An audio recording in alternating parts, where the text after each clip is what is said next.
Wow, what a great crowd. Fantastic on a Wednesday morning to see so many of you here. I'm John Holler, the CEO of the museum, and I'm so delighted to welcome you back on behalf of our trustees and our staff and our members, many of whom I'm sure are here this morning, and our amazing volunteers. This is one of those rare days in computer history, and we're so thrilled to have all of you here.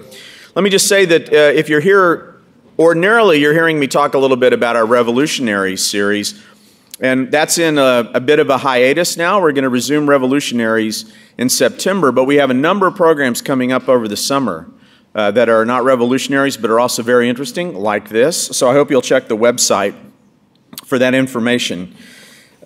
This whole day is made possible by a very special trustee who I'm going to introduce in a moment and who is going to serve as the Master of Ceremonies.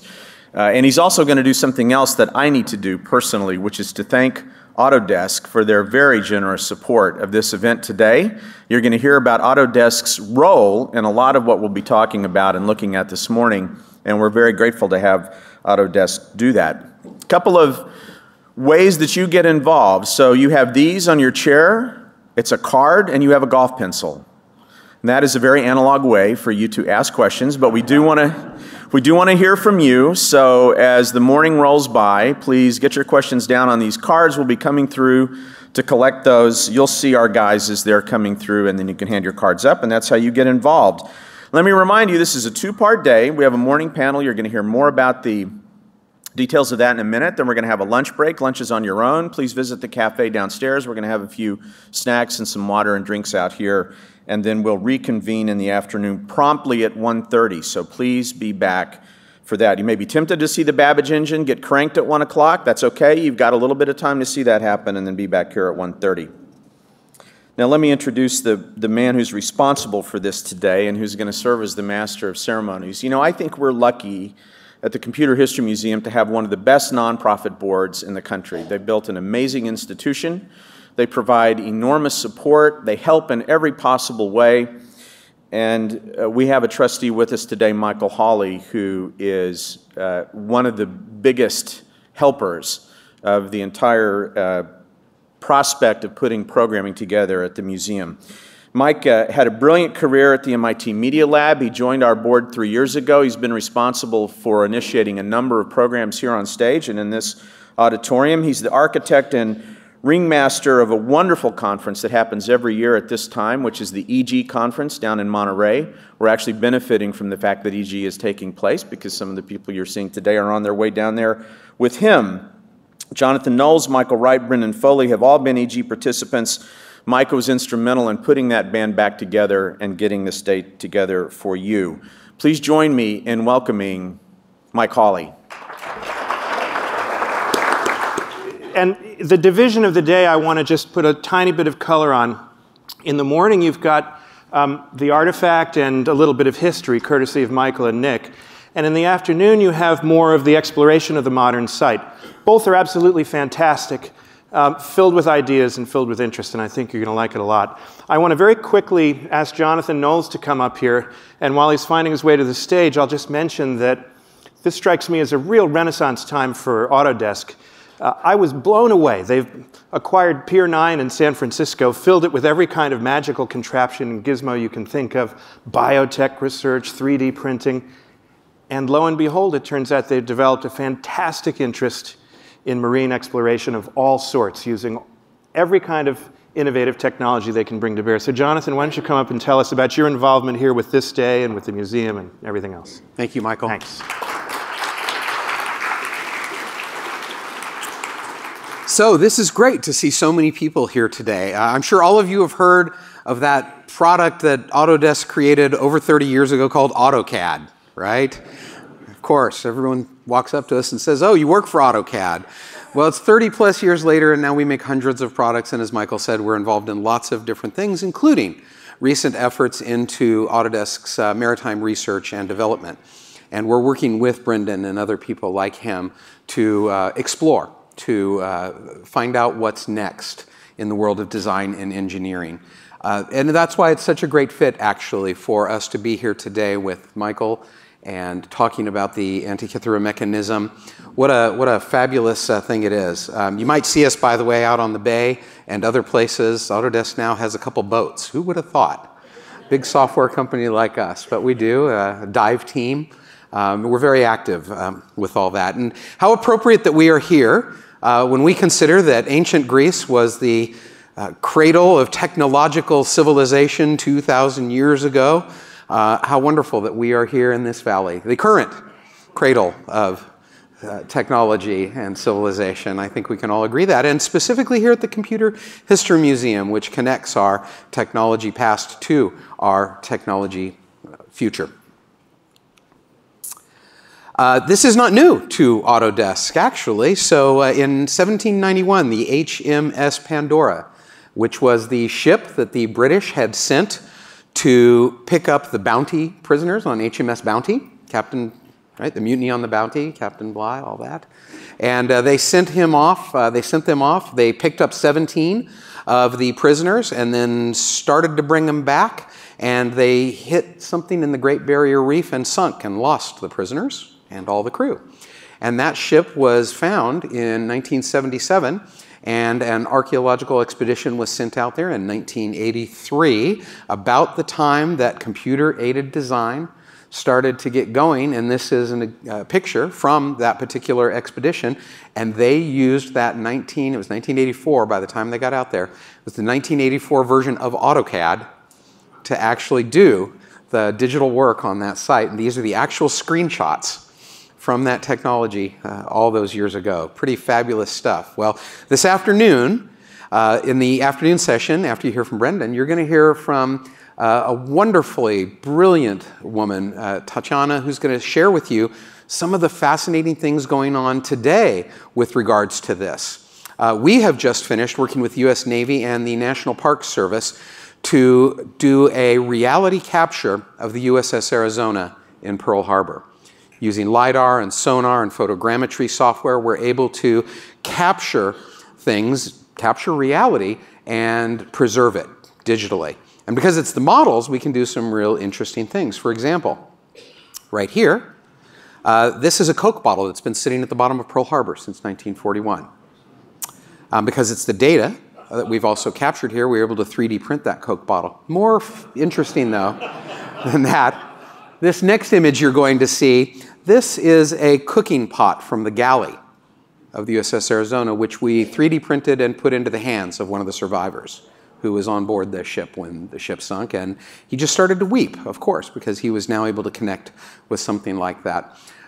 It was great that we were able to do this about a week after we finished the entire project. One of the walls of the Arizona collapsed. And thank goodness that we were able to capture that right before it happened. So, you know, when I think of Michael and when I think of his reconstruction of the Antikythera Mechanism, I can't help but think of this guy, Archimedes, right? The original maker. That's another big thing happening here in this valley right now, is people now have access to amazing sets of tools and technologies that allow them to, well, sort of do what Archimedes did back then. And I fundamentally believe, and at Autodesk we do too, that the world's a better place when we have more people doing design, more people doing engineering. And when they have access to tools to do it, just imagine all the things that can happen.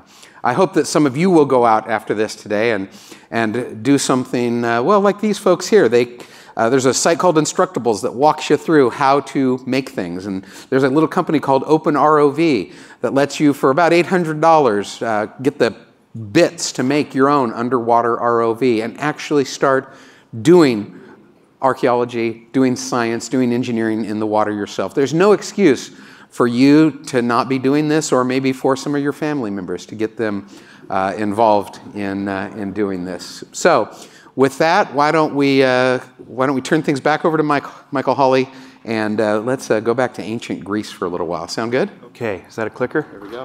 Great. Thank you.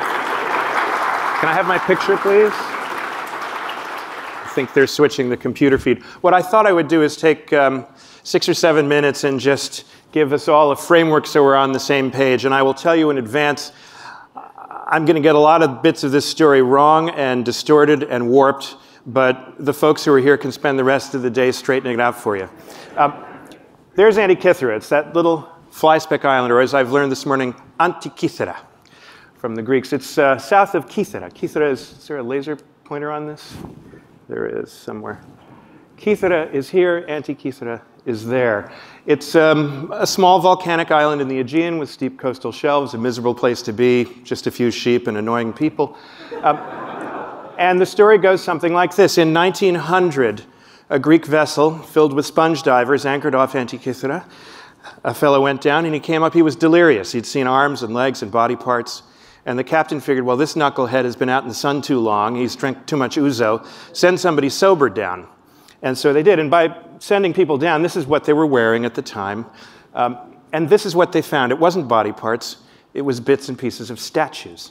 And it proved to be the most spectacular shipwreck ever found in the Aegean. Brendan calls it the Titanic of the ancient world. All of these miraculous things came up. Turns out the shipwreck was dated to about 65 BC, give or take, so it was more than 2,000 years old when found in 1900. And the archaeological authorities funneled all these artifacts back to the National Museum in Athens, where I took these pictures. And some of these things are just breathtakingly beautiful. I mean, marbles, bronzes, monumental pieces. I'm sure somebody will have more to say about that later. The site was visited, just sort of tickled, really, by Jacques Cousteau around, I don't know, 1960, give or take. But they didn't find very much, and they didn't do very much. There's a tremendous amount still waiting to be known. In 1902, back to 1902, the curators were still tearing open wooden crates at the museum in Athens. And one fellow ripped open a box, and he pulled out the famous rusty hunk of metal that blew his mind. And it looked like that. And it blew his mind because it's a machine. And it's not just a machine, it's got gears and axles and things. It almost looks like clockwork, even though you can't see very much since it's 2,000-year-old rusted bronze, I guess. I think it's bronze. But there's teeth. And the thing about that is that, you know, clockwork didn't appear in Western Europe until 1000 AD, 1200 AD. So this was an artifact out of time. And it turns out it's so precise in its workings. It's just fantastically sophisticated when you really understand what it does. This is a little like going underneath a pyramid in Egypt and finding a black and white TV. You wonder, how the fuck did that get there? You know, and what were they watching? And inside, as you will learn, there's all sorts of gears and clockwork, and it's unbelievable how it works. And the man who figured out more of that than anybody else is with us, Michael Wright. This is a picture I snapped of Michael in his backyard. That funny little contraption, the brass thing, is a very sophisticated sort of sundial. All I know is that it matched the time, atomic clock synchronized time on my iPhone to within about 5 seconds. So suffice it to say, Michael really understands how to make precision things out of brass. And there are, I think, very few people on Earth who had the right mix of skills, as you'll see, to be attracted by figuring out that device and demonstrating the sophistication of it by building a reconstruction of it. So I'll mention just one or two other things about this in the spirit of hopefully getting them wrong, and Michael can sort them out, and then we'll bring Michael up to do that. You twiddle a knob, it sets a needle to a given day in a, let's say it's a perpetual calendar year, and this little white ball in the socket represents the moon. It twiddles around, it's half white, half black, tells you the phase of the moon on that day of the year, the position of the moon in the sky. The other needles give you the positions of the 5 planets known at the time. It's a geosynchronous, a geocentric model, not Copernican. That's understandable. We'll give them a little slack for that. But it's pin accurate to a quarter day per year. It takes into account leap year and some other magic things. On the flip side, there's another dial that gives you approximations of when the next solar lunar eclipse could occur. And then the final dial, this one here, I think of as sort of like the cuckoo in a Bavarian cuckoo clock. That one tells you the city and the date of the next propitious Olympic Games, because you know, once the planets are in alignment and there's no eclipses to blot out your marathon, you're good to go. So that's a very bad account of what this thing actually did. And I would love it, Michael, if you would come up and sort it all out for everybody. Michael Wright. What I discovered for myself, nothing to do with school, nothing to do with my parents who thought I was some sort of small monster, I found I was a mechanic. What I mean is, I think with my hands as well as I hope thinking with my head. And I think this is going to be important for our story because it may, I think I'm the only person who's got up close and personal with the original bits of the Antikythera mechanism, who has that sort of practical experience. And I think having that sort of experience, you see different things, you understand different things. And I went on to, as part of my research work, to make first one and then another model. This is over on your left, is my first model in its present incarnation. You'll hear more about that presently. And it's full size of the original. And in the parts that exist of the original, it's a fairly close copy. Obviously, there's a lot that one has to, well, the blunt word is guess. But guess intelligently, I hope. So here we go. I went to work as a curator at the Science Museum in London. And that's an example, one of the more polite examples of the sort of thing I was looking after, heavy engineering. There's a steam engine, it's the sort of thing I looked after. But it was, while I was there, I got involved with this thing, which you may recognize, in its early stages. Some of you will know the name of Alan Bromley, an academic from Australia who set this whole reconstruction of Babbage's engine going. Alan had become a Babbage scholar, and he came over to study in England the remaining Babbage artifacts and Babbage's notebooks and drawings and so on. And when he'd finished looking at the drawings in the library, he said to one of my colleagues over there, OK, I understand what it's meant to do, but I can't understand how it could have been made. So my colleague in the library said, go and see a chap called Michael Wright. So Alan and I got to know one another, and from talking about how you'd make a Babbage engine, we got on to trading all sorts of mechanical curiosities. And there came a day when I told him about my interest in the Antikythera mechanism. And what did the rotter do? He stole the project from me. Because he had time for research. I had none. He had a certain amount of project money. I had none. He had carte blanche with his department to study whatever he found interesting. I had a specific instruction from my line manager that I would have nothing to do with that ancient Greek thing. He couldn't say Antikythera. Even, he said, in my spare time. So this gentleman was a bit of a rogue in private, we all knew. So I said to him, all right, Dr. B, I won't tell you his name, no name, no pack drill. How far does your line manager try to control what you do with your spare time? He was trying to get me to sign a legal undertaking. So he just went beetroot red, and I left the room without signing his undertaking. And that's why I was never promoted. Anyway, here, this thing. There's a picture on the left of Alan Bromley with the beard. Reg Crick, the man whose tie is hanging forward, the draftsman who did a lot of the drawing for the parts of the reconstructed engine. That, believe it or not, is me leaning over the table at the back in the days when I had more of a head of hair. But you can recognize the chain for the pocket watch. Alan is going to come into my story again in a moment. A brief digression.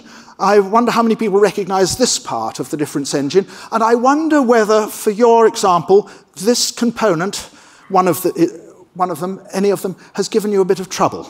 If so, I have a story to tell about that in private. It'd probably better be in private. OK, going back a few years, fairly early on in my time in the Science Museum, this paper came out, late 1974. Gears from the Greeks was the first thing I ever discovered, heard, or read about the Antikythera mechanism. It was absolutely stunning. Gosh, I thought I'd like to be involved with something like this. But this Professor Price seems to have done it all, sewn it up. The only problem was I couldn't understand a lot of what he'd written, a lot of his argument. I thought, well, this must be my fault, I must be stupid. Actually, I was stupid because, well, I'm embarrassed to tell you how this turned out. I had to leave this aside because my steam engine's called, and things. And but I came back to it about 10 years later. That's just a picture of the museum's store in Athens. It wasn't a matter of tearing open a box, it was a matter of kicking over bits and pieces on the floor, I think, to find the parts of the mechanism. Shall we say turning them over. We've seen that already, so we'll go through it.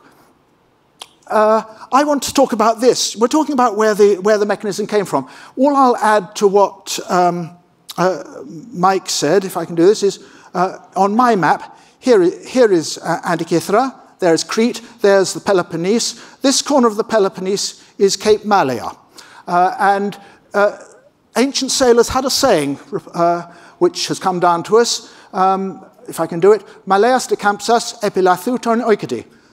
If you go around Cape Malea, you can forget about getting home. It's a dangerous part of the world. So it's not surprising that there was a shipwreck there. After all, what you've got here is a rock in the middle of a busy shipping lane. And the wreck looks as though the ship positively drove against the cliff and went down onto a ledge straight below the cliffs. You'll hear more about the wreck itself from Brendan in a moment, so I'll go light on that. The ship was almost certainly heading west from this part of the world. Coins from the ship give us a pretty clear dating to 70 to 60 BC and indicate a recent port of call on this coast of what's now Turkey. Most of the artifacts found in the ship come from this region. Most of them were probably contemporary with the wreck. A few, like this rather special fellow, were thought to be several hundred years old by the time they were shipped. So it's a mixture of luxury goods.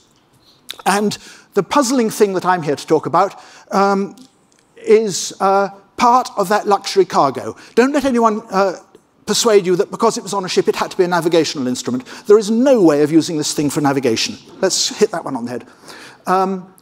That's more like what it looked like in 1902. The bit that Mike Hawley showed you is this piece here.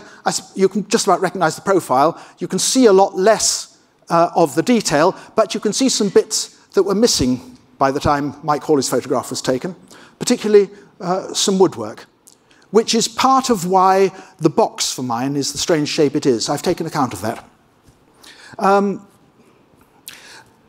Okay, well, 10 years after this is Price's reconstruction of the thing.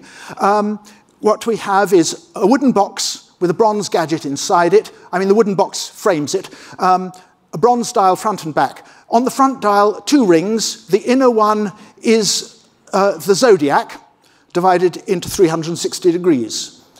So celestial longitude, for those of you who know your astronomy. The outer ring is a 365 day annual calendar, and I'll come back to that. On the back, two more essentially calendrical dials. The whole thing worked by turning a spindle at the side through gearing contained inside it. Okay, that's a summary of Price's reconstruction, and so far, that's okay. I believe all of that, but none of his details right. Almost none. And we'll probably come to that. I had to go back to reread Price, as I say, about 10 years after that paper came out, when I got involved dealing with, I didn't mean to do that, wrong gadget. Dealing with this thing which came into my museum, which we believe is the second oldest set of gear wheels in the world so far. And I designed and made the reconstruction. It wasn't my business to make reconstructions at the museum, but the workshop was on a go slow and we were having an exhibition. So workshop manager said, well, first of all, we'll have to wait till the right draftsman's free to draw the parts. Oh, that'll be 6 months. Oh, and then we have to find the right workman in the workshop to make this thing. It's not everyone can do it. So I ended up saying, well, get lost. I'm taking a week's holiday. And I came back with it made at home. This is Professor Derek de Solla Price with a reconstruction that was made for him, which is all wrong. But he had every right to be proud of it because,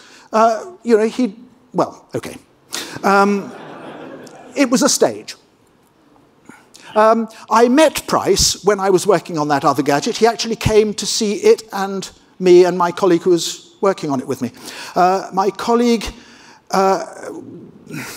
was talkative, and I hardly got a word in edgeways with Price, and a fortnight later he died. Don't think there's a causal relationship, but it means I could never ask him any questions. But by then, I had realized why I hadn't understood his paper. A lot of it is rubbish. You may think I'm insulting the US of A because he was a professor at Yale, but he was English, so I'm allowed to do it. So anyway, what happened was, I said Alan Bromley took over my project, and I had to run with him or be left behind completely. So we both went to Athens. We got permission to study the thing. This is, again, believe it or not, me, about 1991. And that is that big fragment of the mechanism, the face you recognize downwards. I'm looking at the back of it. And Alan took a lot of photographs. I went all over it with not just this magnifier, but all sorts of magnifiers, and got very down and dirty with it, and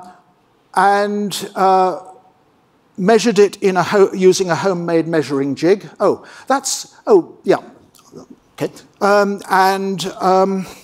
Then devised homemade apparatus to allow me to do linear tomography with it, which was necessary to separate out what happens in the different layers. I told you this is all embarrassingly low tech. Linear tomography was devised in the 1920s for locating shrapnel in the human body. It worked very well for separating out the layers of cogs in this thing, up to about 8 layers thick. That's a photograph of the thing, is published in a book in 1903, and therefore that was photographed in 1902. That's photographed by Alan Bromley and me in about 1991. You see how bits have gone missing. Let's go, if we could just go back, watch the transition again. And that's one of my radiographs showing that's a straightforward plain radiograph showing different layers inside, which is the sort of stuff I've worked from. You've heard, I'm sure, about high-tech, the jargon is cutting-edge computer-aided tomography that's been done on it. I've had nothing to do with that. I've been excluded from it, actually, and I have no access to its results. So all that I've done has been done with more, well, the old-fashioned way, as they used to say in the Navy. So in 2002, I was ready to model the front of the instrument, and 2004, I'm starting to think about the back. A conjectural completion about 2005, which is beginning to look recognizable. Small modifications in 2006 and 2008, when the other guys in the story published, and I was able to modify things a little bit. But the general perception is that it's what the other guys have done, the Antikythera Mechanism research group, that have told us all we know now. Well, all I'd say is, if you look hard, you'll realize that actually their work is built much more solidly on mine as a foundation than they're admitting. I'll give you some perspective. My model took me about 1,000 hours to make, working at nights and weekends. I suppose some of that was thinking time. But it's made largely by hand tools. Most of it is made with a set of tools I could put in the pockets of this coat, plus a bench vise. When the group published their results, it took me an afternoon to modify what I'd done to fit with those parts of their results which I'm sure are right. So the alteration between my provisional reconstruction and what we have now is quite slight. What the group have done magnificently is, and the author of the system is here, I won't embarrass him by naming him, unless he asks me to, is they've done a magnificent job of getting images of the surfaces which allow them to read the very fine lettering on the surfaces of the original fragments, which is very, very hard to read. I got an epigraphist on the job, and he started and he gave up. So that was the end of my effort on that. Then I built a new model about 2009. We'll come back to later. I would bring that one to show you, except that it's on display in Athens at the moment, and Athens don't seem very keen to let it come out. It's lent to them, but they're hoping I'll give up asking for it back, I think. So that's the story of my model making. And now I'm going to... it's an astronomical gadget, so I'm just going to remind you the very basic astronomy that you need to understand it. And we start with this rather fanciful picture of the night sky. Here is our ancient astronomer looking west. That's the new moon, so he's obviously looking west. And it's in Taurus, the constellation Taurus, which means it's spring. It means the sun is in the next constellation down, Aries, which is around the vernal equinox, the spring equinox. So there's Taurus, there's Gemini above it. And the stars form, as you know, a fixed pattern, which rolls over us night after night, but shifts a little, is shifted a little every night, so that night by night, the stars we'd see at any measuring point, say the horizon, at sunset, are slightly different. So a few days later, if you look at that one now, watch, Taurus is a bit lower in the sky at sunset. The moon, incidentally, has moved along up, but never mind. And it shifts night by night until, if you watch, after 365 nights, or thereabouts, the pattern of stars is exactly as it was when you started. So that's the year. The year is to do with that shift in the way we see the stars against any fixed register. Let's go back to that first picture, and now consider the moon. Here is a thin crescent new moon. It's a day or so old, let's suppose. And a few nights later, it's moving up to the left at sunset, until finally he looks the other way. He looks east just before sunrise, and there is the new moon, now by the Pleiades in Taurus, and it's about 27 days later. If I go back to the last one, the one before it, here was the moon early in the month. At the end of the month, it's back in the same place in the sky, but you see it, of course, the old moon you see in the morning, just before sunrise. So that's one form of month. But there's another form, that's strictly the sidereal month, or what comes to nearly the same thing, the tropical month. And maybe we'll disentangle those at question time if you want. Go a couple more days, and there is the next new moon, now by the foot of one of the twins in Gemini. And that's 29.5 days, roughly, 29 or 30 days. So that's a different sort of month, and that's the sort of month I'll be talking about mostly in what's to come. Properly speaking, it's the synodic month. In other words, the month measured by the sun's position relative to the sun. Okay, so we've got years, we've got months, both defined by the sky. And the numbers are awkward. There are the numbers, approximately. Consider the top and bottom ones. 365.25 days, 29.5 days. Months don't fit into years exactly. It's annoying. Particularly as, for calendrical purposes, all the Greek city-states that we know about their calendar used a lunisolar calendar. In other words, they worked both by the year for some things. I mean, the seasons go by the year, the time when it's suitable to sail, the times when it's suitable to reap your harvest. They go by the year. Administration, civil matters tended to go by the month. If you had a debt, the interest was payable at the new moon. We get that from Aristophanes.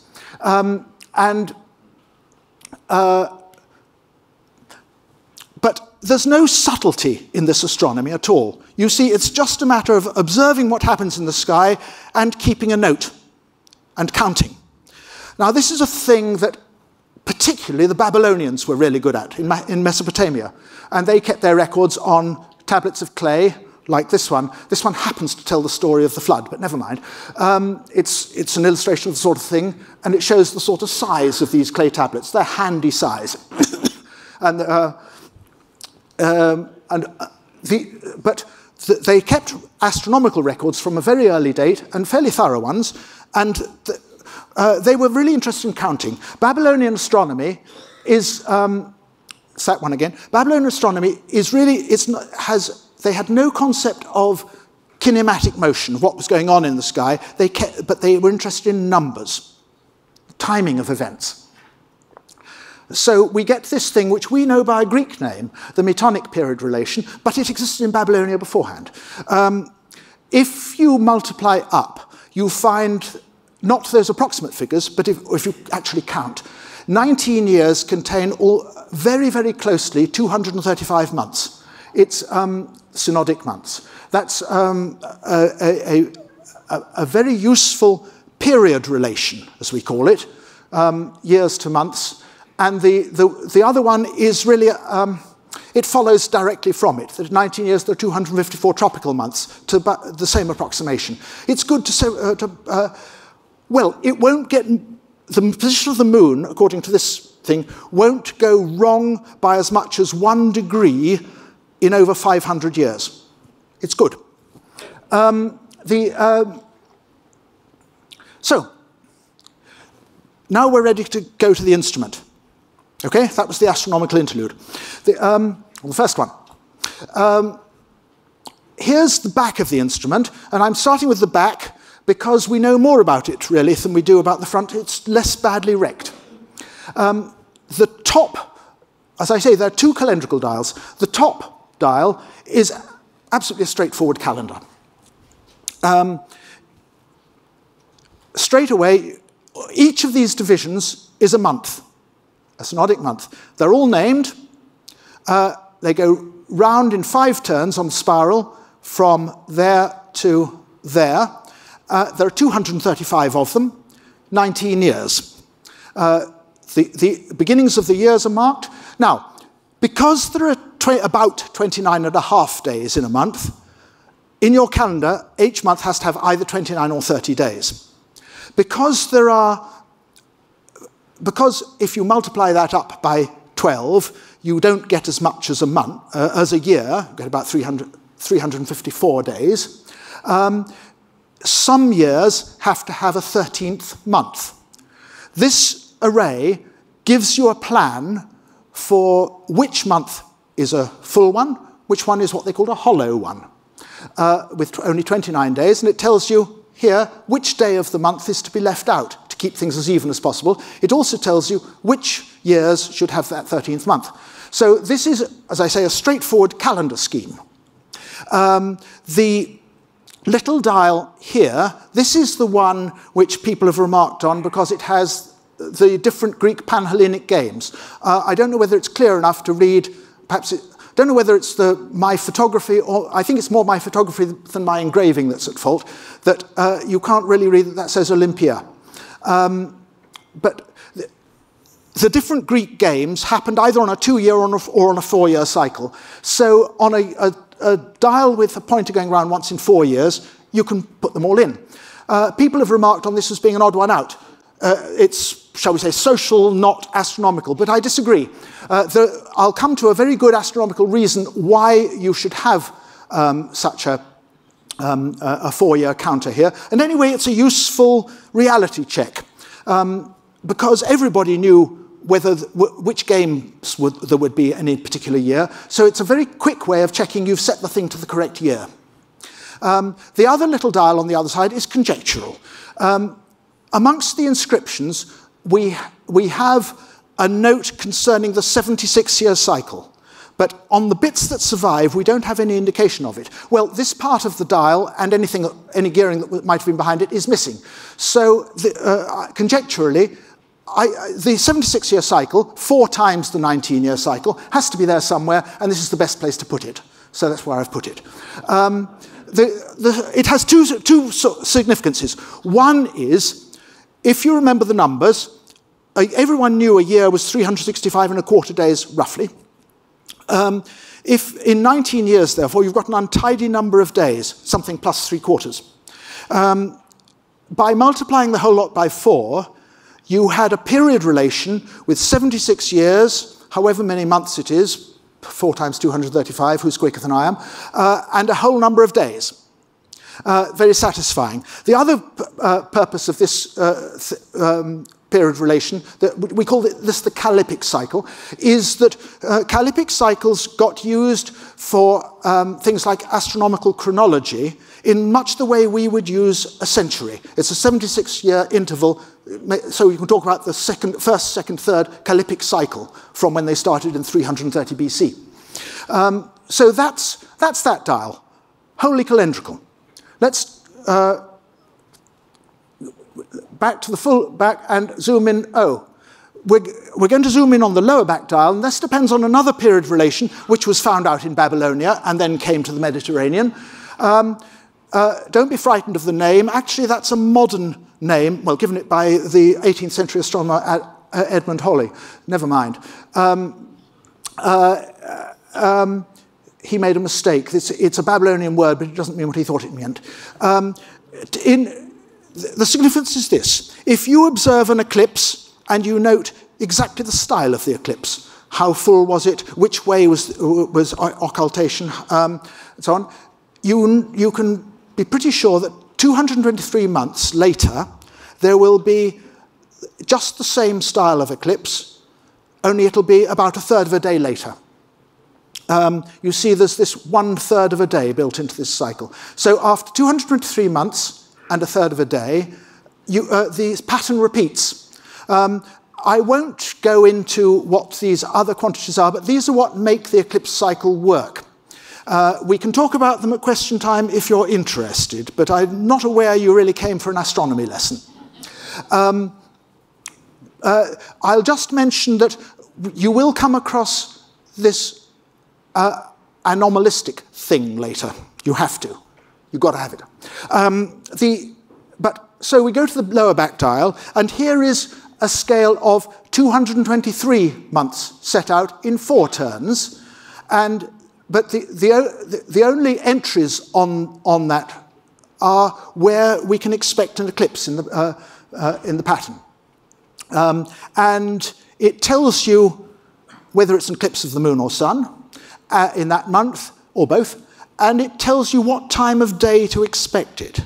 Now, as I told you, it'll be 1/3 of a day later each cycle. So we've got a subsidiary dial which adds a correction. That's the Greek letter eta, standing for 8. These 2 symbols mean 16. So it's telling you how many hours to add to the time given in the main entry to get the eclipse time right in the particular cycle we're in. This pointer moves from one sector to the next in a full cycle. And there are 3 sectors. So what this does is it doesn't, be clear about this, it doesn't tell you you will see an eclipse. It tells you the possibility of there being an eclipse. Of course, many eclipses due of the moon, which happens exactly at full moon, may happen during your daytime. Many eclipses of the sun may happen during your nighttime. And we all know that eclipses of the sun are only visible over a small geographical region anyway. So, or the nature of the eclipse you see varies with where you are. So you don't see the whole of the pattern any time, but this gives you the possibilities to look out for. analysis of the data here, and the left side of the dial again is reconstruction. This side, we have only a chunk of it from about there to about, we have about a third of the right side of the dial altogether in two pieces. And a tiny third bit. By analysis of that data, it can be shown that this sequence, which isn't perfect, it shifts slowly in time because the Saros cycle isn't perfect. It's only approximate. And so you can match this sequence best to a sequence of what we believe were actual eclipses that started in 205 BC. Now, I don't think we should then conclude that the instrument was made that early. I think it much more likely that what was going on was that the maker of the instrument, or the designer of the instrument, took a pre-existing record of an eclipse sequence, and so it was old data when it was built into the dial, established data, and perhaps the designer didn't realize how the pattern shifted with time and would start to go wrong in due course. Anyway, how long was he planning this instrument to go on working for? Most gadgets are designed with a recognition that their lives will be limited. This one survived longer than most. Okay, so that's the back dial. Now, we're going to talk about the front. But first, I'm showing you what you see with the back removed. Firstly, you can see I made this model out of scrap metal. That's an office nameplate used as the frame plate. I didn't lever it off the wall. But what I want to make several points about the displays I've just been discussing. The first point I want to make is there's a serious design blunder. Okay, let's go back.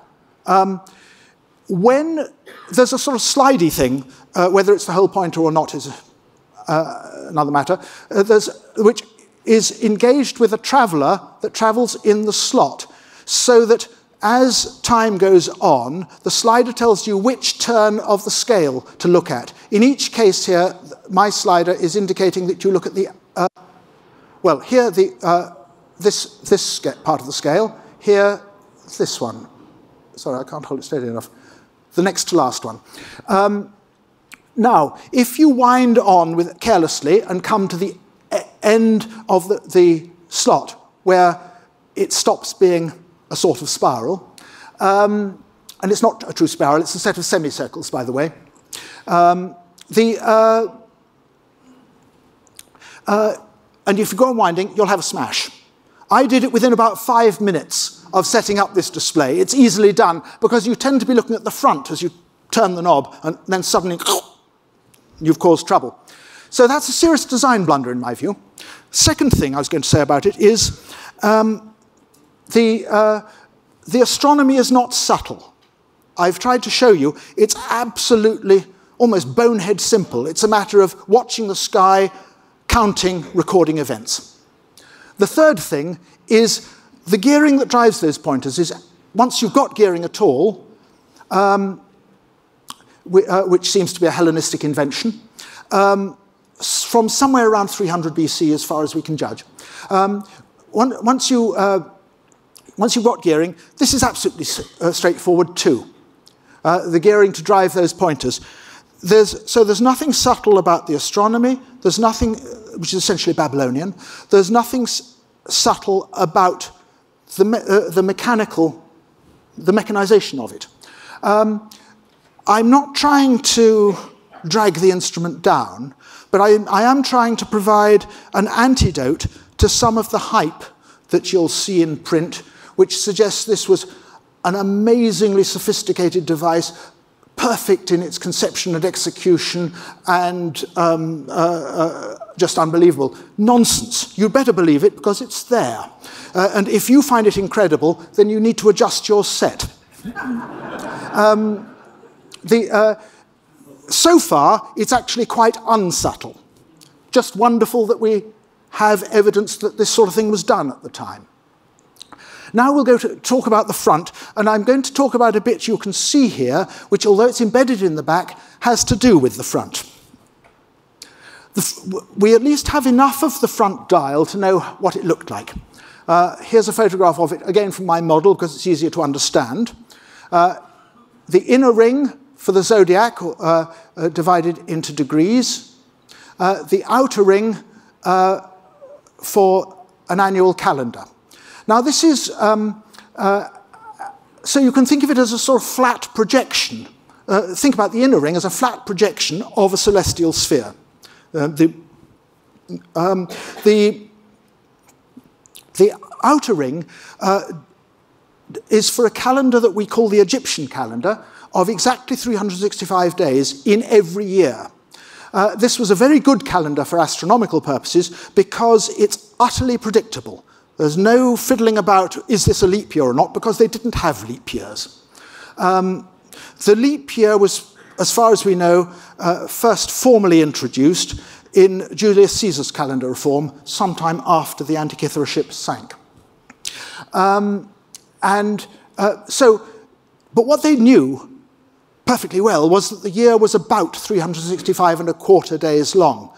What they accepted was that every 4 years, the astronomy would slip a day against the calendar, or vice versa.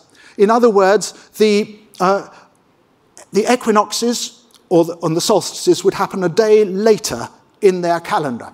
And to allow for that, the calendar ring is movable. I'm sorry, that's the wrong button. There we are. So there's the calendar ring taken out of its groove, and you see a series of little holes, 365 of them, and a pinhole in the ring, and there's the pin that actually marks New Year's Day in the calendar, and every 4 years you'd take the pin out, shift the ring round one day, and put the pin back. And that's why you need a counter of the 4 years, which we tend to think of as showing the Olympic Games or whatever. Nonsense, it's for doing this. That's the front dial. Now, what happened? I'm showing you. This has got out of sequence, I think. But anyway, I'll pass over that and come back to it if I need. I'm just showing you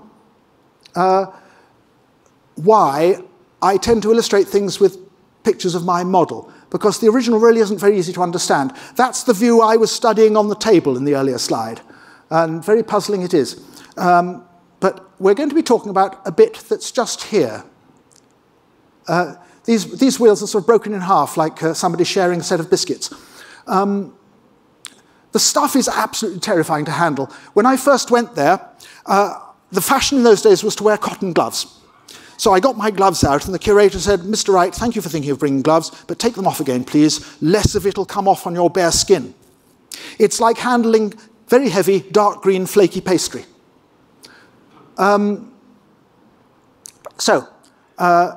We're going to be talking about this bit here in a moment, but first, okay, let's do it this way. I think I'd forgotten I'd remodeled the talk before I sent these slides off to DAG. We know, I mean, Price got us this far, that on the front dial we have pointers going around indicating the position of the sun and the position of the moon and the date. Either 2 or 3 pointers. Come back to that. Now, the moon is very obviously tricky in its motion. It doesn't take much subtlety to spot that it moves at an unequal rate across the sky night by night. It moves sometimes faster, sometimes slower, with a pulse. That pulse is not quite an ordinary month long. The length of the pulse is actually what we call the anomalistic month. Ancient thinkers tended to regard the most natural and proper motion as being uniform motion in a circle. And when they saw a thing like the moon moving sometimes faster, sometimes slower, they said, an anomaly. This is what we call the lunar anomaly. Or, now that we have several, the first lunar anomaly. But for them, just the one. And so the moon sometimes goes faster, then slower. The point at which it is at its fastest and at its slowest, moves slowly round the sky, because I've said that period is not quite a month. So to model the motion of the moon accurately, we need to imitate the pulse and the fact that it shifts round the dial slowly. This is how we do it. The anomalistic, this you'll recognize as the gearing you saw earlier in the back of the instrument. Here is the center of the hand on the eclipse prediction dial. That's the center of the hand on the calendar dial. So you're looking at it with the top is to the right. And on the way, the gearing feeds through from here. So on the way to driving the pointer that represents the Saros cycle, we have this big wheel. We have to, because the Saros cycle is 223 months. That's a prime number, which means if you're going to make it into gearing, you've got to have a wheel at least as big as 223 teeth. 223 or 669 or whatever. 223 it is. Now, what the designer has done is to build his little pulsing gadget onto this, and you'll see why he's built it on in a moment. Here's that wheel seen in perspective. The motion on this point square that I'm pointing out now is at the end of the train driving the month pointer. By the way, that's a design disaster. Perhaps I'll come back to that. So this, as you drive the thing forward, this revolves at the right speed for an average month. But it doesn't go to the month pointer. It comes here, and it has a wheel on it. And that drives a wheel with the same number of teeth. But what I want you to notice here is, if I go back one, is that this stud on the wheel is stepped. So this wheel and the one that's going to go on top of it, like that, turn about different centers. The bottom one has a pin in it. The top one has a slot in it that embraces the pin. And so this wheel goes round at a steady speed, one average month. So does the bottom wheel here. The wheel on top goes round again once a month, but now it has a pulse to its motion. At the point in its motion where the pin is at the inside of the slot, it's going faster. When it comes halfway round and the pin the slot towards the center and the pin is at the outside of the slot, it's going slower. So then we take that pulsed motion back to the center to a separate coaxial spindle in the center here, and it's taken down and through to the front dial. So there's the pulse built into the motion. Now, what about the fact the pulse has got to shift round the dial?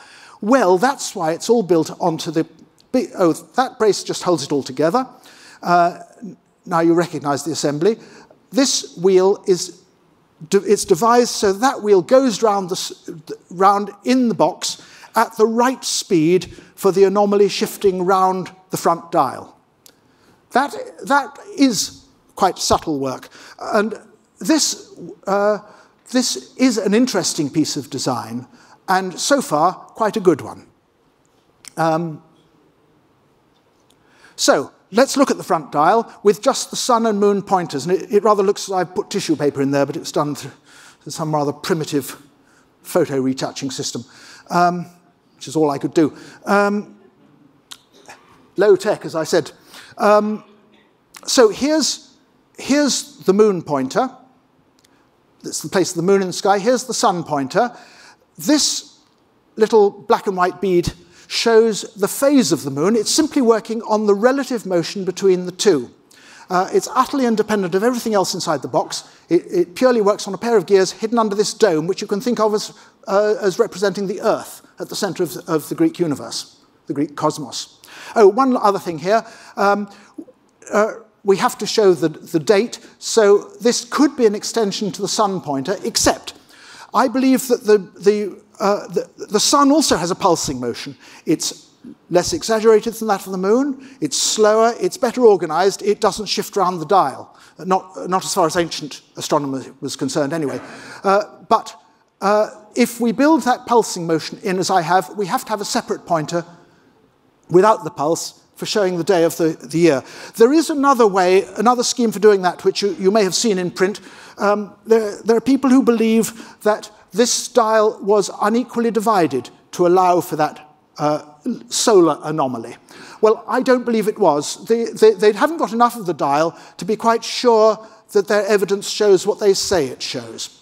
The jury's still out, frankly. We'll go on. At this stage, I used to feel I was on very shaky ground. I used to have to start to explain myself, to argue for why I've reconstructed a set of pointers for the planets. I don't have to do that anymore, because the ongoing job of reading the inscriptions on the instrument shows that I was right. It did show the positions of Mercury, Venus, Mars, Jupiter, and Saturn, the naked eye planets, the ones they knew about. So we have 5 pointers for the planets, what we think of as the planets. They included Moon and Sun as planets, so we've got 7, and an 8th pointer for the day of the year. The mechanism for driving these planet pointers is almost wholly lost. It would have been straight behind this dial and in front of the fragment that we have behind it. You'll see the relationship of the two if you come to my demonstration in the lunch break, when I'll strip the dial out of the thing and you can see the space inside. But it may be that the mechanism of the pointers dropped out complete. It's not my telephone. And if it did, possibly it's waiting to be found. I fear it's likely it's fallen into a lot of very small pieces and we'll be much more lucky. Anyway, for now, anyway, we have to just use our imagination to reconstruct what's missing. And there are 2 ways of doing it, so far suggested. First of all, you have to understand the problem. In an orrery, which many of you will be familiar with, a model of the heliocentric universe, the Copernican universe, with the sun at the center, it's a pretty good approximation to have the planets going around in circular orbits at uniform speed. But in a geocentric planetarium like this, it won't do at all. Because the main thing we know about the planets, after all, the name planet means a vagabond, a wanderer. The main thing we notice is they have a very strange motion in the sky. Here's an illustration of, now I'm embarrassed to say I've forgotten what book I took this from, but this is charting the retrograde motion of a planet at some date in the 1950s. Now the planets, like the Sun and Moon, we think of them rising in the east and going to setting in the west, but they're always crawling the opposite way. They're crawling from west to east against the pattern of stars. So are the planets. But although they go on average from west to east, see, this was May the 13th, there comes a point where the planet stops dead and goes back the other way against the pattern of stars. This is in Capricorn, and then stops dead again and goes off forward. This is what we call the retrograde episode, and anyone who follows the rubbish in the newspapers called a horoscope will be familiar with the term retrograde episode, and possibly with these moments, the stationary points, or first and second stations. So a geocentric model of the universe that doesn't do something like this simply doesn't, you're just not in business. So nobody's going to want it. It doesn't show what you see in the sky at all. So we have to find a way of explaining this bizarre motion of the planets. Now, remember that the orthodoxy was that motions should be uniform circular motions. The first news we have of a tolerably satisfactory solution seems to date from around 200 BC. It's reported much later, but that's when the man who was involved with it, Apollonius, was alive. And he's combining 2 circular motions to get the effect we want. E is the Earth. M is a point that is traveling around the Earth with a steady motion, which is the average motion of the planet. P is the planet itself traveling on another circle around M. So if I can do this, this makes loops like this as it goes round the sky. And if we get the speeds right, at the point where, at the moments when P is on the inside, it can be going that way faster than the point M is going that way. In other words, we get the appearance of the planet going backwards, which is what we want. I believe this is what was built onto the front of the instrument on top of what we see here. This big wheel goes round once a year. And I'm showing how I've built in this model. What I've done in the second model is slightly different and actually rather better, but the same in principle. I mean, when I say better, I mean it's mechanically better, and it follows the traces of the original more closely. I built this in the first instance really as a demonstration of what was possible, rather than an attempt to reconstruct exactly what was there. You'll have to remember, back in 2001, 2002, when I was designing and building this, the atmosphere was that it's just incredible to think that the mechanic of that time could have built such a planetary model. And I was trying to show that it wasn't so. So here you have that wheel that goes round once a year, and that's an epicycle, as we call it, the circle moving on top of the, around for Venus. Here's a little one for the Sun. I'll come back to that in question time if you want. That does the slightly unequal motion of the Sun. On there, I'm going to place an epicycle for Mercury. Mercury and Venus, the inferior planets, are the ones on the inside track between Earth and the Sun. They go round on average at the same speed of the Sun, but turn about the epicycle turns about its own axis at its own peculiar rate. So that's easy. And there's the gearing to do it. And there are the levers that pick up the motion and transmit it up to hands on top. Sun, Mercury, Venus. The superior planets, the ones on the outside track, outside Earth, Mars, Jupiter, and Saturn, have to be treated differently because the model is the other way out. Here, the epicycles travel at the rate of the Sun, but they go round the Earth at their own peculiar rates. So each has to have its own big platform to go round on. So 3 different units. But they all work much the same way. And for example, here is the one for Jupiter. This is wholly conjectural, but it works. Frame plate, well, what it comes to in the end is that there is the epicycle which drops in there and is driven through a chain of gears. And it works well. We put it together. That's the underside. That's it put together. That's it even more put together with the stationary wheel in the middle that it crawls round. There it is in the box with its lever on.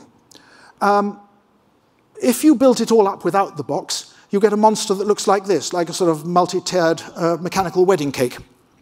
That seems to me to exaggerate the height of it and the complication. It's all inside that box there, and you can see later.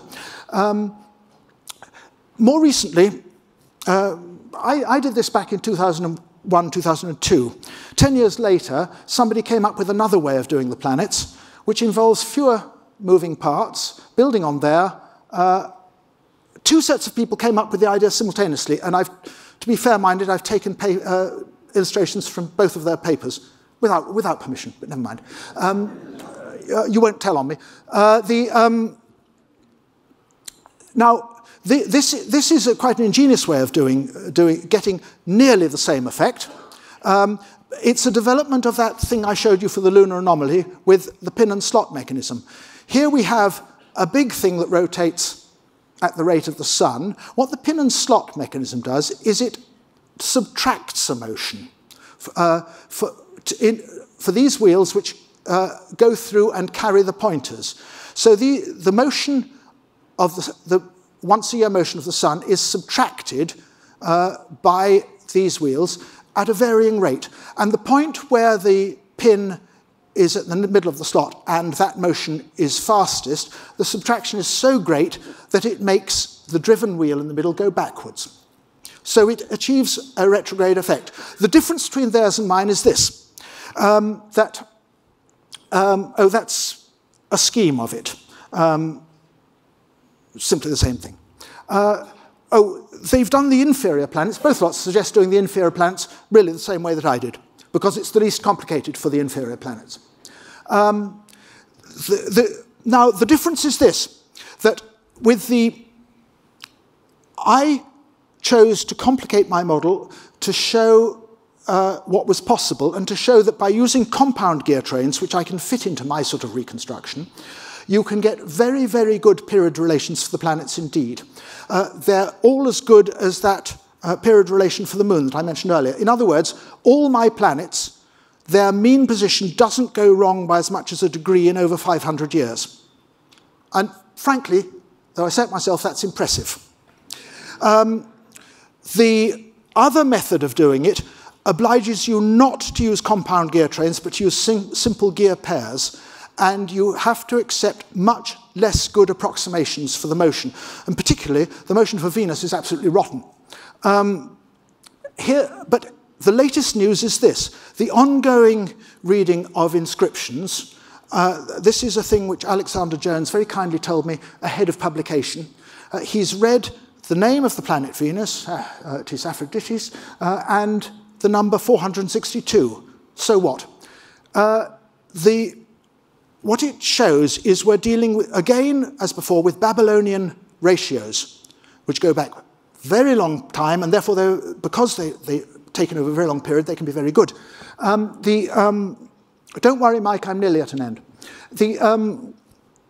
But the Babylonian ratio for Venus is the good one, is 1151 to 720, and 1151 is bad news because it's a prime number. So you've got to approximate this ratio.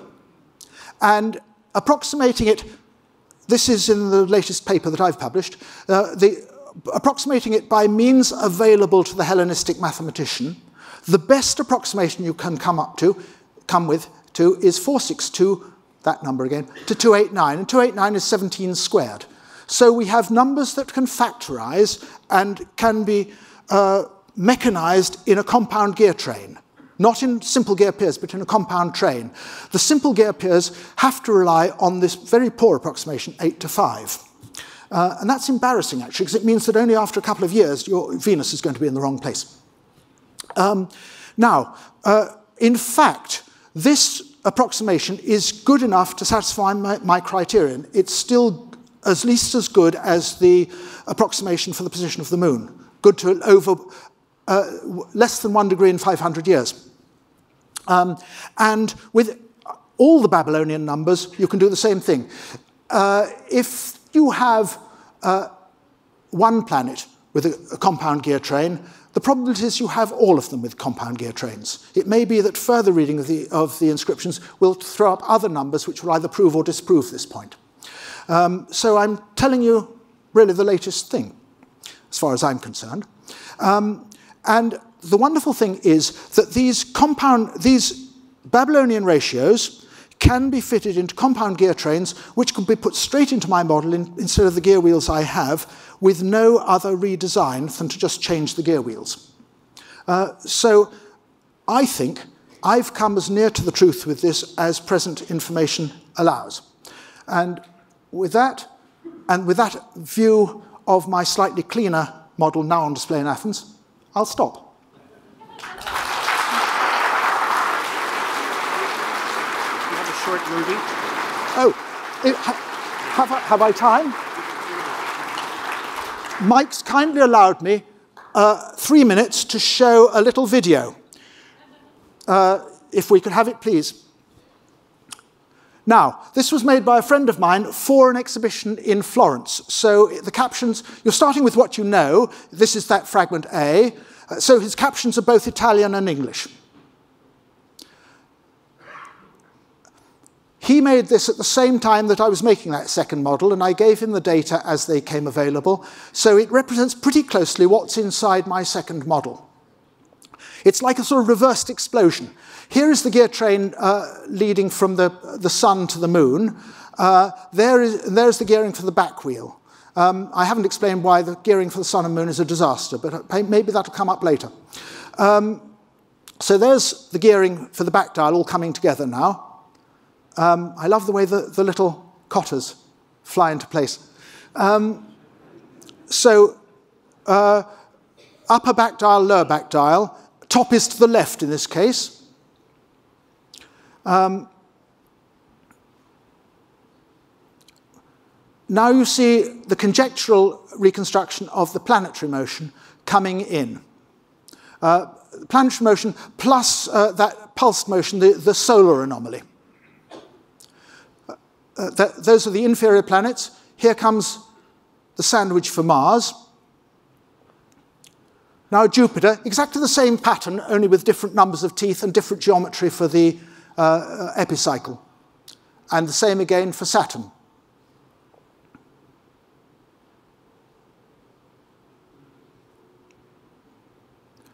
And there's the front dial. And a set of hands. I'm sorry, I'm standing in your way. I've only just realized. Stupid of me. My day of the month dial is a conjectural edition, which we might discuss if you want later. There's the lunar phase, which is by no means conjectural. It's for real. And my... Yes, if you watch carefully, you can see some of the... There's Venus going Saturn going retrograde. Here is Jupiter going retrograde.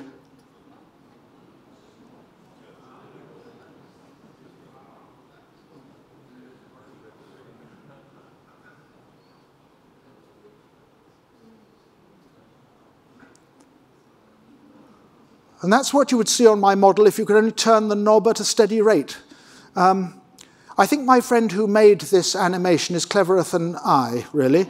I can't do this sort of stuff. No,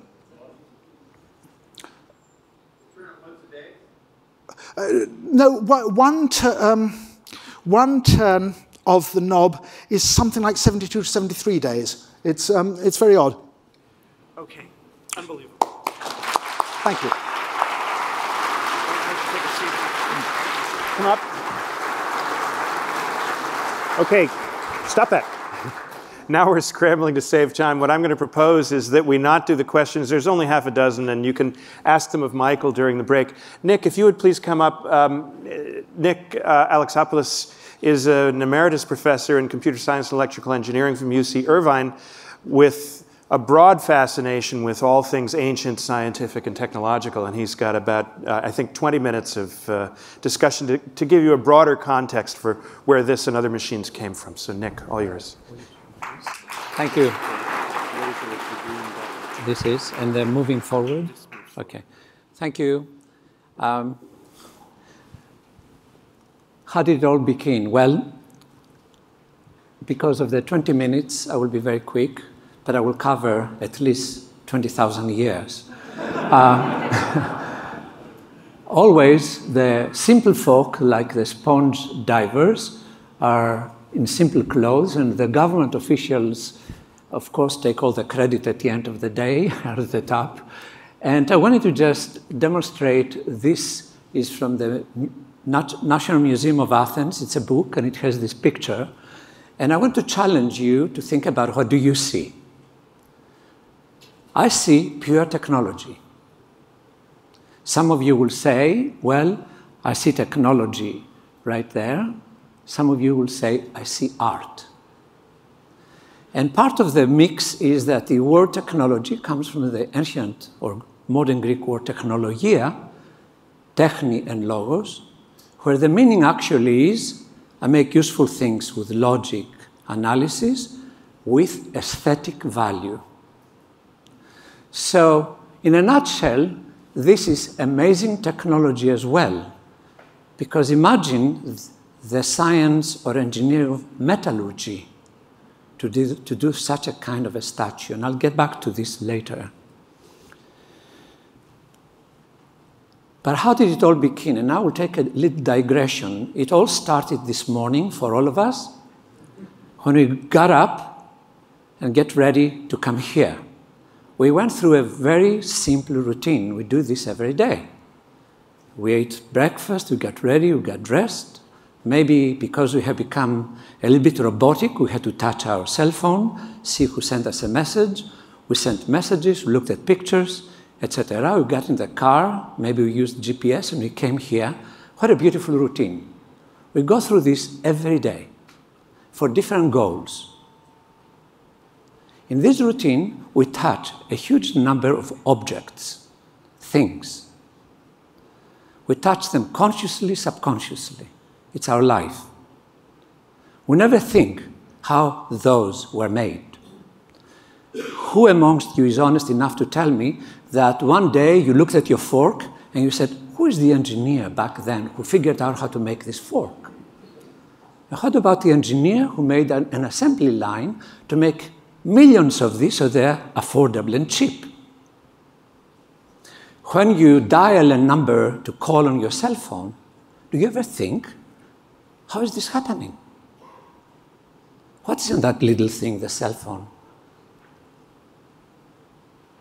We hear about chips. They have billions of transistors in an area smaller than your little nail. So you type the numbers, they convert into some electrical currents, signals, they go to the antenna.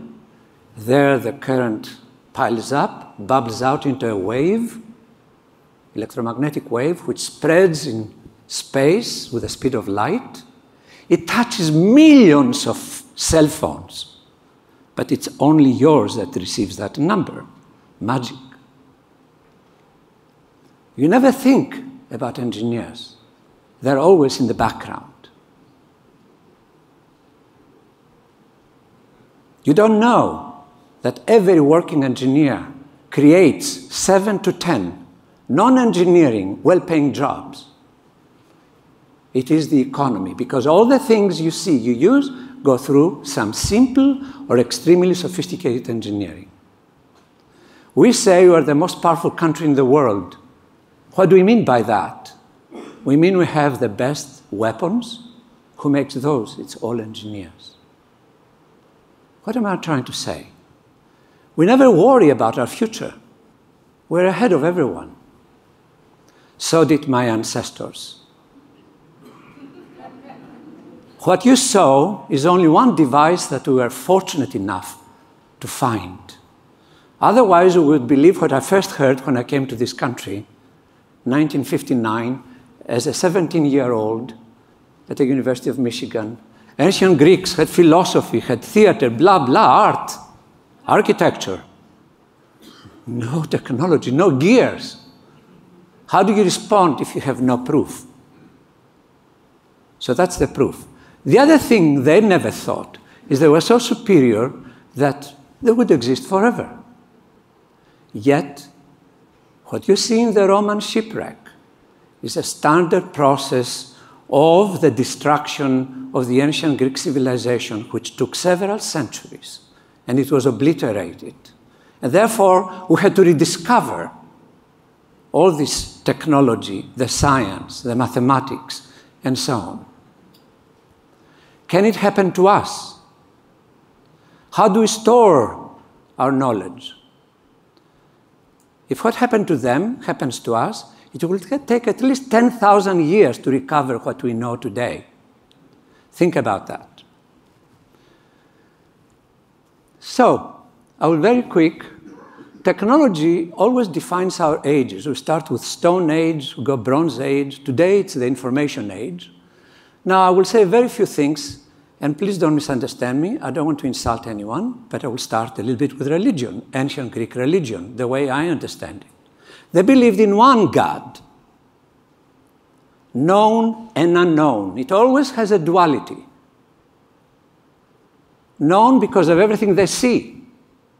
Unknown because of the vastness of the universe.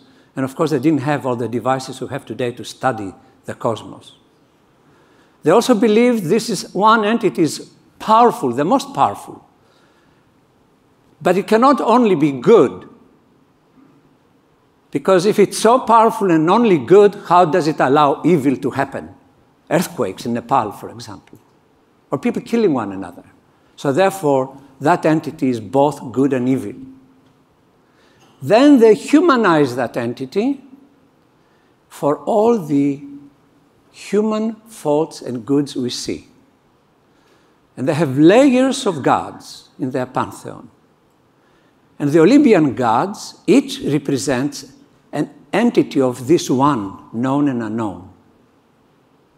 So those Olympian gods, 6 men, 6 women, and there you see a lesbian woman and a homosexual man, and also a god of technology. Hephaestus in Greek, Vulcan in Latin. Technology was praised in the society, even though there was no writing. It was through poetry, and we have Homer's poetry until it was written down. And in the Iliad, as well as the Odyssey, you have more than 800 praises, exaltations of technology. What were the industries? Let's say from the mythological times, we jump to the Hellenic period or the classical period, the glory of Athens and so on. We don't have time to go through details, so I'll be very quick, but had amazing shipping technologies. Assembly lines to make ships, warships, commercial ships. Shipping was the way of communication around the world for them. Weapon manufacture, mining, the mines of Lavrio near Athens, where they got silver and they became a wealthy state to support all these technologies, etc. I will just spend a little bit on this beautiful temple. You know, modern scientists, engineers, mathematicians have spent over 30 years now trying to understand how this was built. And I'm not going to spend time on any details other than I will take one column. And you see the column, the diameter of the column, as you go in height, diminishes. Each of the drums or sections fits perfectly. You hardly see the line between the different parts. But that's not it only. Inside, there is a hole, vertical hole inside each drum that matches through down to the ground. Why was that hole there? When the Parthenon was reconstructed the first time, a German engineer put an iron bar through. They assumed that's what they did for stability. Well, after a few years, the marble started eroding. The ancients were using lead, so it preserves the marble, but also gives elasticity during earthquakes. So they were better engineers. Now, is this technology or is it art? This is in the Museum of Delphi. What is it? Look at that. This was buried on the ground. Look at the eyes, look at the eyelashes. This is bronze. What kind of engineering or metallurgy is this? Isn't this amazing? Look at the eyes, different colors. Actually, when you look at it and you turn around, it follows you. So what did the ancient Greeks strive for? Perfection. Everything they did. The competitiveness amongst themselves was perfection.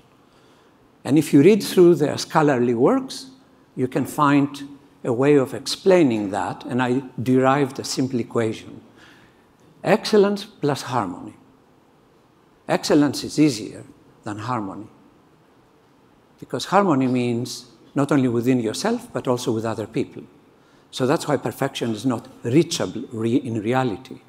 However, if you look at this statue, and so many others, like the Antikythera youth we saw in the beginning, it's amazing technology, it's amazing art.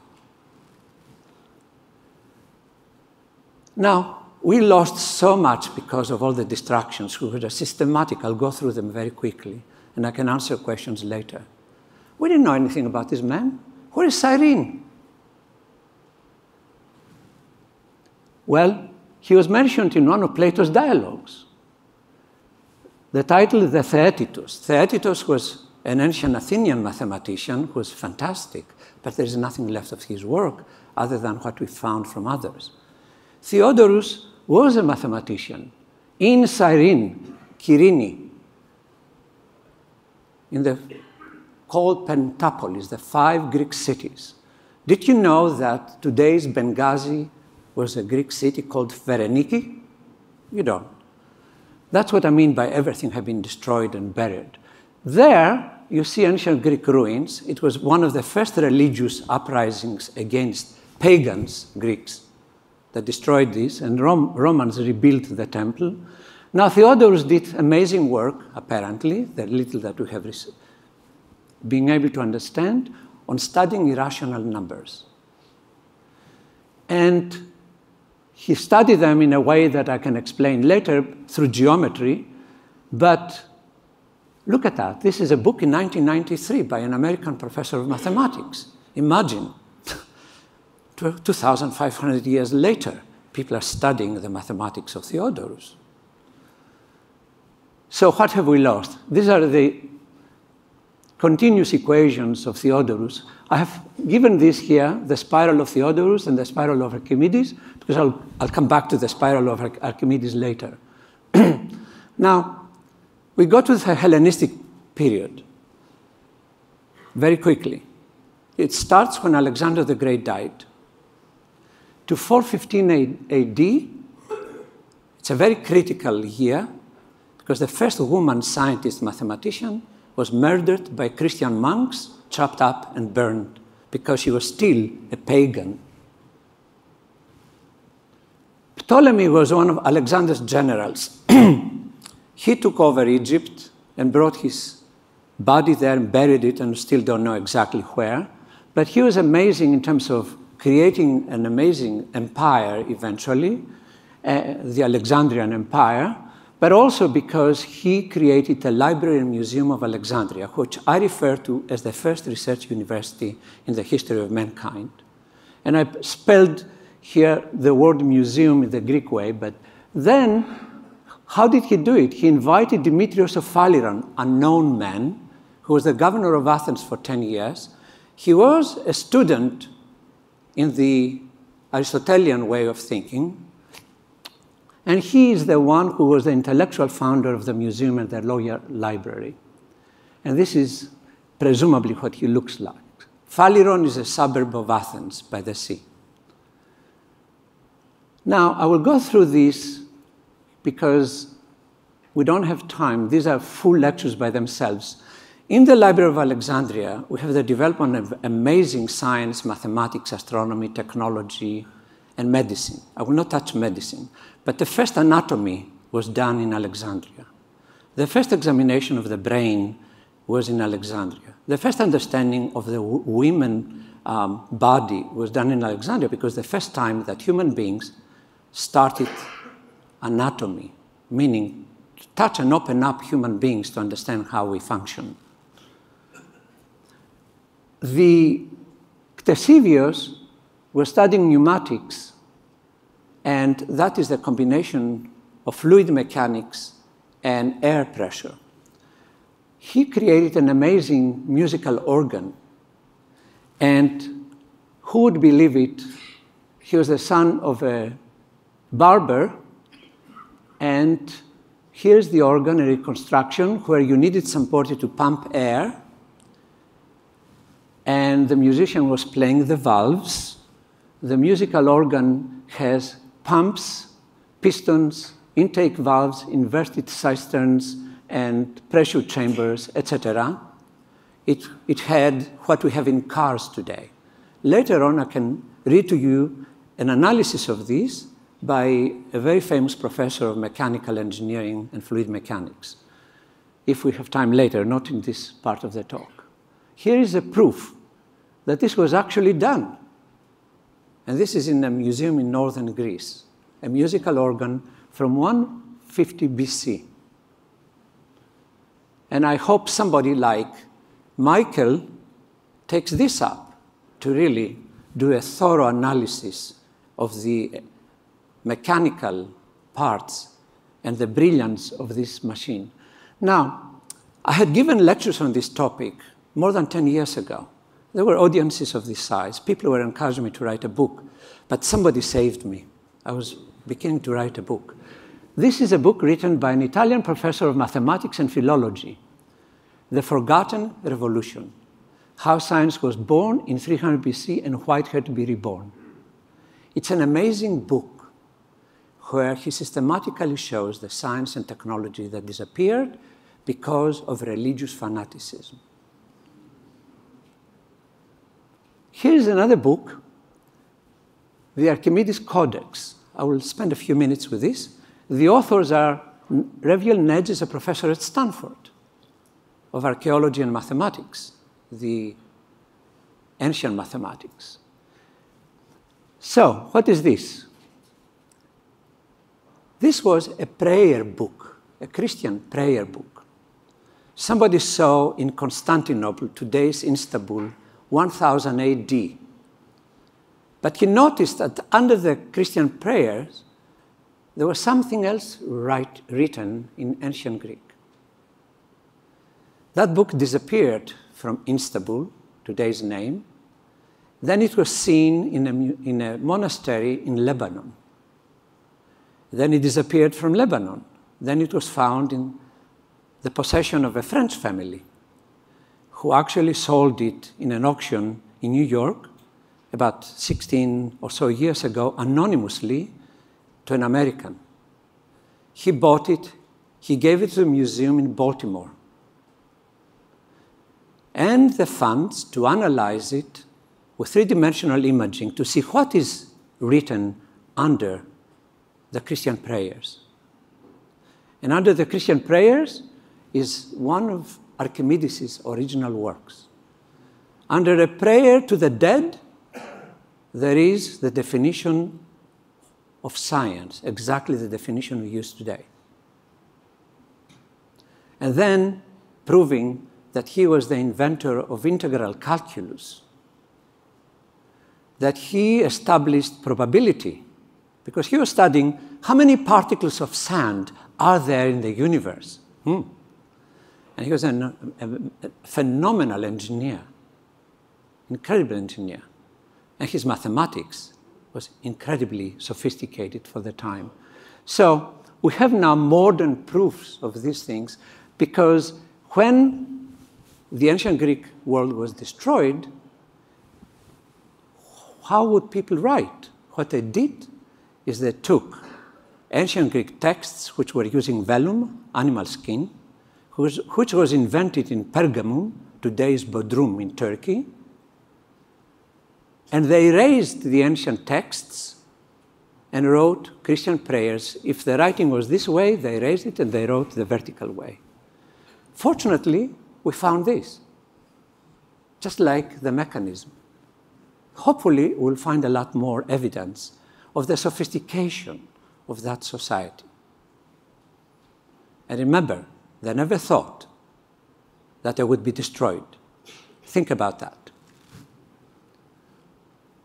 Now, first, the destruction was when Caesar was trying to conquer Alexandria to support Cleopatra, whose brother was actually fighting her. They say that part of the library museum, or at least the books near the harbor, were burned.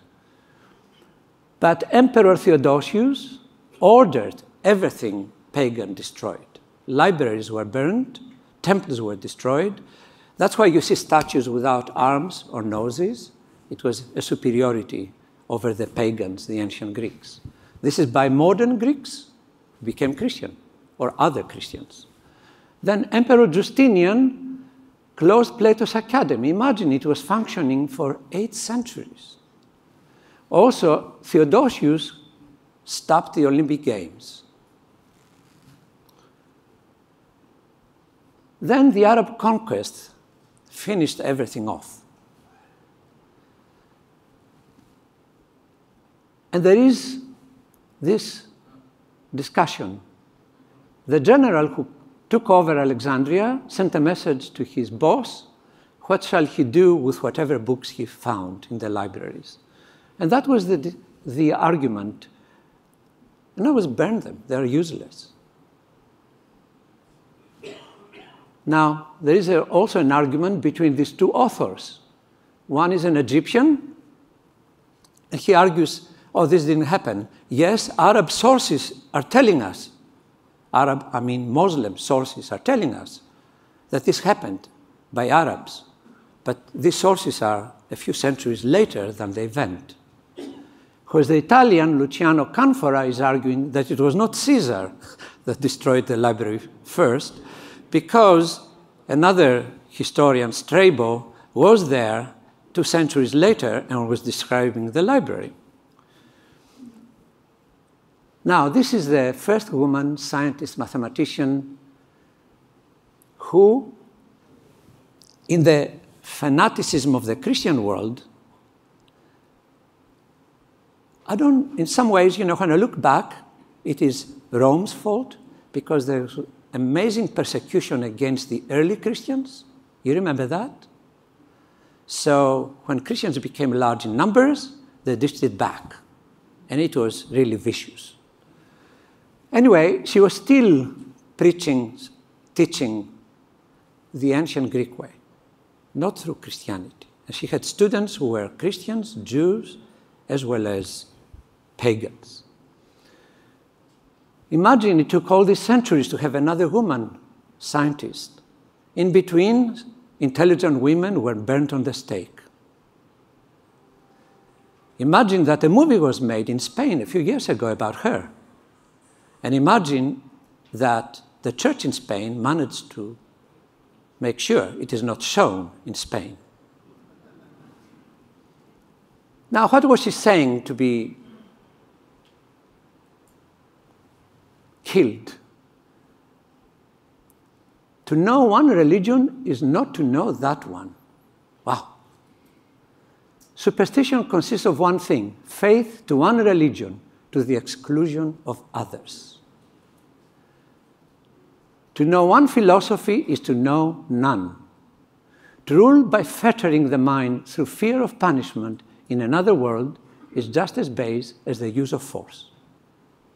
Because ancient Greeks did not believe in hell. They believed in the underworld where everybody goes, sinners and good people and so on. So anyway, the Bishop of Alexandria, who essentially ordered her death, became a saint. I'm showing this to challenge a little bit Michael and many others. And I will discuss this a little bit more. This kind of shape is actually from 20,000 years BC. And you see it periodically in various cultures, this double spiral.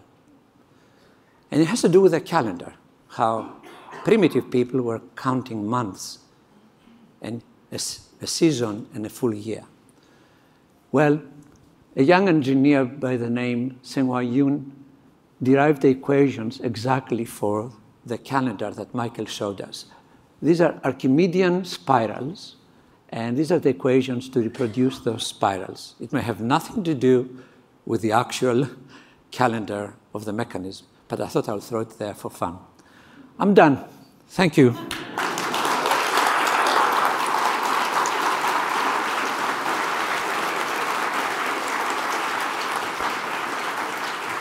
Thank you. Wonderful. In the interest of time, by the way, you've been an incredible audience. I can tell when information is going right in and being received, and this has been a very special morning. I'm sure the afternoon will be as well. Michael will be demonstrating the device in the foyer out here. We've got about, is it an hour for lunch, John? Roughly 1 hour for lunch. Stretch your legs, see how the machine works, grab a bite in the cafeteria, and come back here for the afternoon to find out what we're going to learn next about Antikythera.